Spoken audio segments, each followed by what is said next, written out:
Loyalty Gearing. Texaco Star Dealer. State Street in Bulkley, Milford Center. Russ to his friends.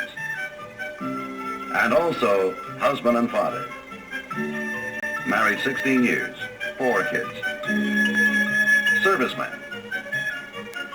Every day sweeps, tests, wipes, cleans. Occasionally paints and waxes. Banker, accountant. 4.2 credit cards per day. Cashes checks. 1 in 70 bounces. Sends out monthly bills. Employer. 3, sometimes 4 employees. 2 full-time. 1 pretty good. 1 well willing. 1 weekends only. 1 as and when. Evenings and holidays, general pinch hitting. File clerk. Keeps customer records. Who needs what, when. Salesman. In the island, bay, sales room.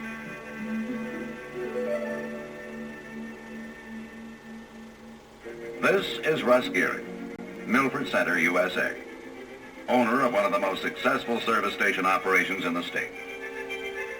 Russ's day starts at 7 a.m. Since he's the boss, has the longest hours. First to come, opens up the place, often last to go. Russ's wife says he's always polishing and fussing, at least at the station. But Russ finds if he doesn't set the example, things somehow don't get done. Some things are done daily. Drive and floors, swept. Grease and oil spots. Displays. Restrooms. Pumps and equipment. White curbing. Some are done weekly. Lawns and shrubs. Metal fixtures and storerooms. Drive and islands and service bays washed down thoroughly. Some are done monthly. Painted surfaces. Pumps and signs waxed. Shelves cleaned. Seemingly little things. But it's the tremendous trifles that impress the customer Russ knows. Like appearance. Russ never needs a shave or haircut. Nor do his boys. Uniform, tie, cap, emblem, shoes, all tip-top. Russ knows grease and dirt never yet impressed the next customer. So, after every job, wipes his hands, always before making change. Yes, it's these seeming little things like checking out as now, what's on tap today. Pick up Mrs. Emmons Olds at 10 sharp. Lube and oil job. Must be ready by 11. Customer has hairdresser date. Follow through. Bud Hawkins radiator. Should be ready. Pick up his first customer. As always, wipes windshield first, then proceeds to tank. One thing about a service station, you never know what's next. Mrs. Dan Harney, one of Russ's best customers, in curlers and bathrobe. Obviously, family crisis. Correct. Gas tank empty. And at 9 a.m., husband due at state capitol. Distance, 70 miles. Customer angry. Not sure at whom. Son Willie, age 17, dating steady with Susie Stigler, daughter of another Russ customer, used car last night. But Russ filled tank himself yesterday afternoon. Well, it's still the same gas, smiles Russ. Rear window, rear tire's okay. Russ comes up to windshield right, asks, will he drive much last night? Says Mrs. Harney, only to the drive-in. Knowing Susie, Russ can understand. Okay, let's check that carburetor, says Russ. Few car owners, Russ has learned, know much about cars. This applies to 9/10 of the 135 or so customers driving up to Russ's pumps every day. National average, 100 or so daily. From the kibitzer who follows every move when his car's on the lift, to the housewife and curlers, few know very much about their most valuable possession, their car.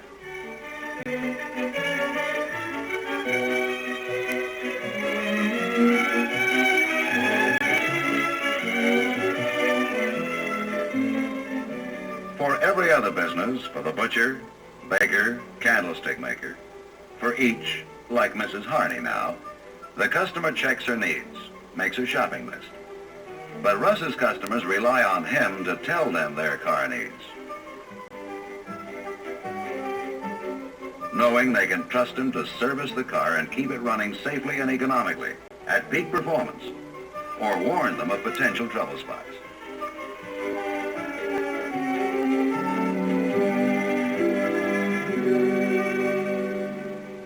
Basically, Russ has found successful service station operation depends on two things.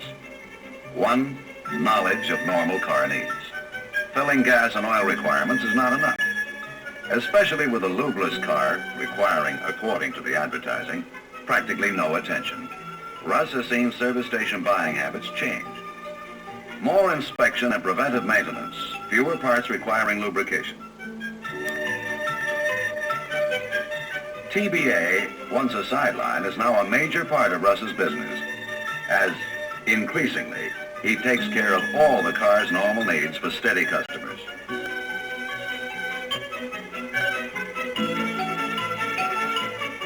Two, service.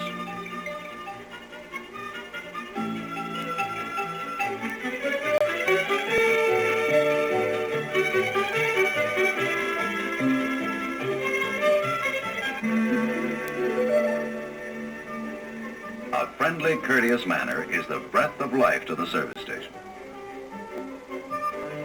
That's why it's no longer called a gas station. And it's the dealer's personality, no less than product, that transforms the casual customer to the steady. No matter how busy as now, Russ knows the waiting customer deserves an acknowledgement that indifference and inattention lose goodwill. Russ tells second customer he'll be right with him.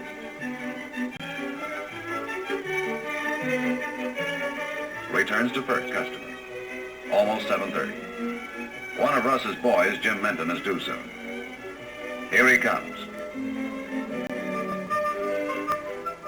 And another customer.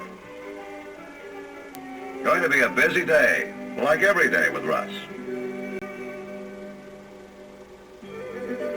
How come? Personality? People just like him? Well, partly. One reason Russ chose the service station business is he likes people, and he likes to sell with service. And customers respond.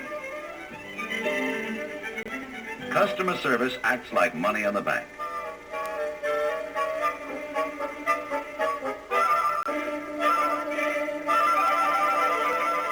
A continually growing net worth. Regular customers return. New ones drop in and stay. So, personality is partly it, but there's more. Location, main thoroughfare, growing neighborhood, supermarket, large factory, and the new high school all nearby. Some setup. Who could miss? Well, for one, Russ's setup is shared with 4 stations in 200 yards, all hungry for business, most of which Russ gets. So how come? Well, let's go back 10 years when Russ was starting. Not the large station it will be, but spruce, clean, sparkling. Ought to attract customers, only where are they? Russ has no cash for promotion or direct mail. So he buys a neighborhood map, studies roads and distances, marks off where the competition is, and door to door, house to house, lets the neighborhood know he's there and wants their business, is prepared to give the best service anywhere in town.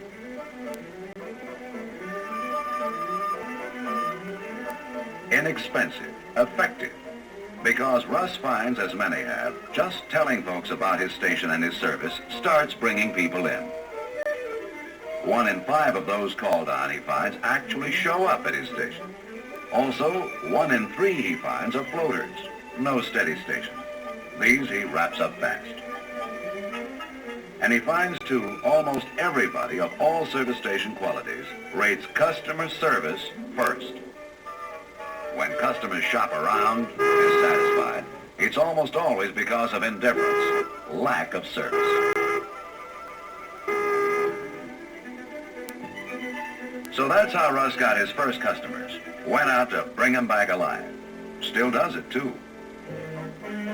Even though he also uses mailings now, S338 follow-up cards. Let's get acquainted cards. Glad you're moving in cards for new residents. And ties in with a welcome wagon. All effective. Ours is a population of millions on the move, constantly going and coming, moving in, moving out. So Russ still takes 2 hours, 1 afternoon per week, to call on potential new customers. Finds as before, 1 in 5 pays off. But getting business is one thing. Keeping it another.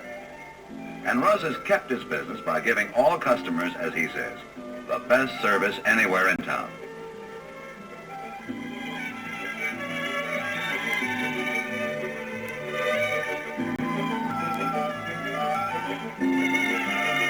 What does that mean? Well, first, attitude, friendliness and smile and voice. Russ feels every customer driving in has selected his station from all others, and his smile and manner let the customer know he appreciates the compliment. With a new customer, he is especially helpful. He asks about routings, directions, street numbers. Finds because of these small attentions, many drop-ins call again. Courtesy not only makes it more pleasant for the customer, Russ finds, but for himself. Courtesy is, after all, only thinking of the other fellow's needs first. Listening when the customer talks, not arguing when the customer's wrong. Above all, thanking the customer for his business. The frosting on the cake that without it can spoil the whole effect. Attitude and manner. That's the start. There is one other ingredient. Knowledge. Knowledge of normal car needs. A great deal of responsibility, but rare opportunity too.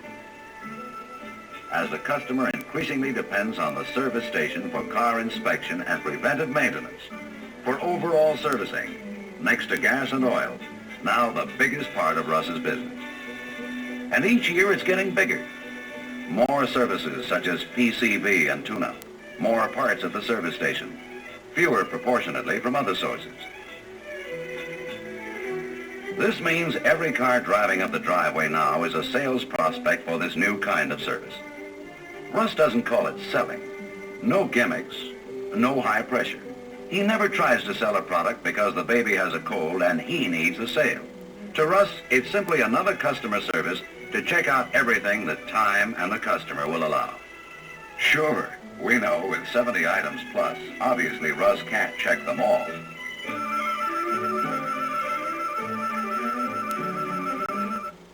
But he uses a system even his newest boy can follow its success. Each week he checks out a different item. One week, it's fan belts, say. On every car pulling in, they check out that one item, Russ and his boys. Then the next week they check radiator hoses. Or maybe windshield wiper blades. Or floor mats or batteries. And the result? Russ finds putting on special drives has more than tripled the average sale of each item. And he often sells out. Sure, every system breaks down. Sometimes, just the week he's pushing batteries, old Mrs. Bullwinkle has radiator trouble. So Russ breaks down a little and sells old Mrs. B some radiator and other service for her sparkling new DeSoto vintage 1932. And pushes batteries with everybody else. And the sales really mount. But we all know every sale begins and far too often ends at the island. Russ's method here? 5 steps. Complete circle service, giving meaning to the circle and the star. First step, Russ always wipes the windshield on the driver's side before asking, shall I fill it up with Sky Cheap?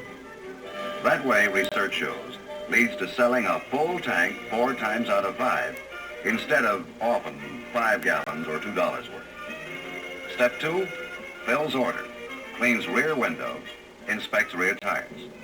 Step 3, up front again, cleans windshield right, checks wiper blades, often picking up the sail, inspects front tires. Then step 4, opens hood. Checks water and battery before checking oil. Easier, Russ finds, if oil is needed, to ask to see that door jam sticker. Also, Russ never tries to tell oil condition from the dipstick. Sometimes good oil looks dirty at 300 miles because sludge and dirt are in suspension. Sometimes diluted oil, as protective as a toothpick in a storm, looks clean after 3,000 miles. High pressure selling? Russ knows that sticker is the car's own health record. The surest way to show the need of a lube job or oil change or half a dozen other car ailments. Step 5, reports findings to customer. Her first visit, but he's seen her drive by.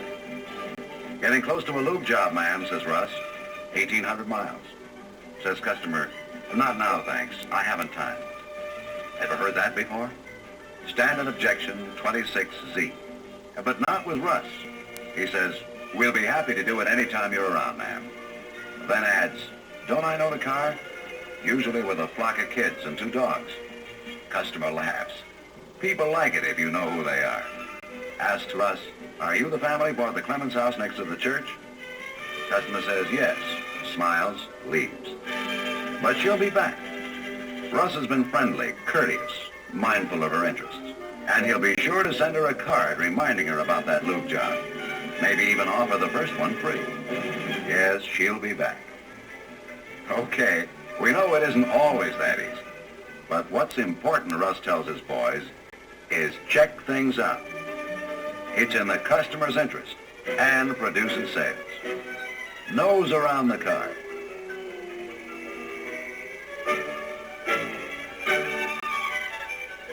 Water low? How come? Find the reason. Something may be wrong somewhere. Better fix it now than the customer break down on the road later. Okay, here's the trouble. Leaky hose. Lucky thing we caught it now, Russ tells the customer, Mrs. McClure, a fine algebra teacher at the junior high school.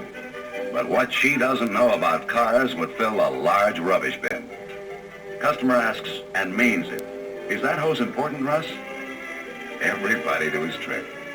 Russ could never figure if X equals oranges, then how many apples. That is, he knows Mrs. McClure really wants to know, is that hose important? So he tells her why, in language even an algebra teacher can understand. He stresses safety, economy, preventive maintenance. Then Russ asks, may I put a new one in now? One day soon you'll sure get stuck. Yes, ma'am, right away. To Russ, that's all there is to selling. Finding the customer's need, then explaining. Then the key question, may we put the new one in now? We know. There are highfalutin terms for this. But to Russ, it all boils down to selling is another customer service. With a few simple how-tos. First, the approach. Friendly greeting, friendly smile. 2, circle service. 1, 2,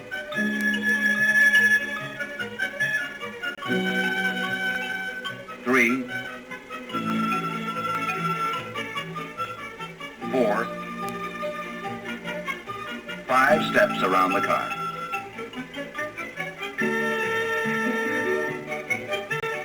3, find the need.